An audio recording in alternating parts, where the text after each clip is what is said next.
Retirement policies around the world are quietly sidelining women's careers, and the effects are more devastating than they seem. In some countries, statutory retirement ages force women to leave the workforce early, cutting short their potential and undermining their financial security. But does Jamaica's approach fare any better? Let's explore this hidden barrier to gender equality, the second glass ceiling. In Jamaica, the normal retirement age for men and women is set at 65, placing the country in a better position than nations like China, where statutory retirement can be as early as 50 for women. However, the option for early retirement, as young as 55, for public officers and teachers, introduces a complex dynamic. While this flexibility may seem beneficial, it can also indirectly limit women's career progression by reinforcing the idea that their working years are shorter and less impactful. The global context paints a clearer picture.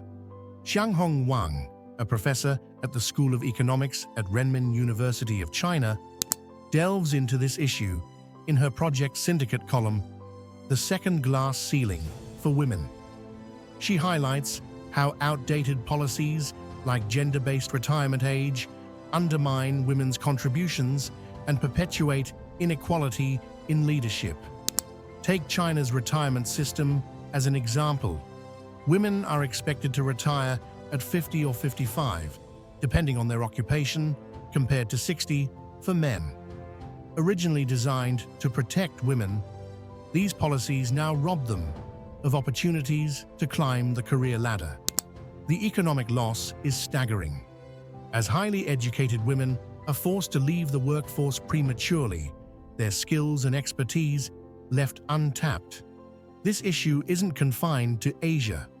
In Latin America and the Caribbean, cultural and institutional biases often place women at a disadvantage. Early retirement options or societal expectations push many women out of the workforce before they reach their peak potential. Without women in leadership roles, younger generations miss out on critical mentorship and role models, perpetuating the cycle of inequality. But Jamaica stands out in some ways. By maintaining a uniform retirement age of 65 for both genders, the country avoids the statutory gaps seen elsewhere. Yet the prevalence of early retirement options could still subtly influence career trajectories. For example, women may feel societal or familial pressure to retire early, limiting their opportunities to advance and contribute at higher levels.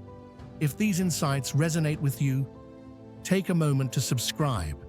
By joining our community, you support conversations that shed light on critical issues and push for change. Together, we can make a difference. So, what can be done?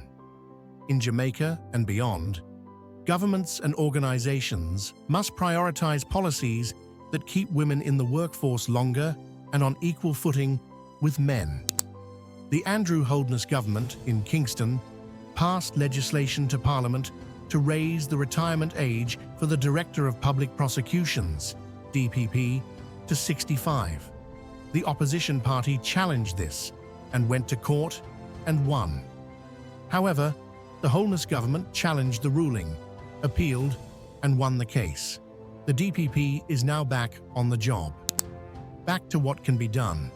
Companies can implement mentorship programs to break the old boys club mentality while offering parental leave that shares caregiving responsibilities more equitably. Jamaica is ahead in this area, granting men leave to help care for newborns. The public sector, too, has a role to play. Countries like Canada and Japan have eliminated mandatory retirement ages, allowing individuals to choose when to step away. Addressing gender-specific retirement policies is critical worldwide. Ending practices that force women to leave the workforce earlier than men would boost economic output and enhance gender equality in decision-making spaces. Here are 2 bonus facts for you. 1.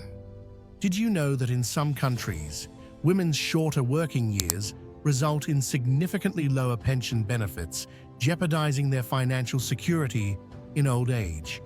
2. Research shows that workplaces with gender-balanced leadership tend to perform better financially and foster more innovative environments. The second glass ceiling is not just about reaching leadership roles, it's about staying in them long enough to create real change. Jamaica may be ahead in some respects, but there's always room for improvement. We can help women achieve their full potential by rethinking retirement policies and cultural norms. What's your take on this issue?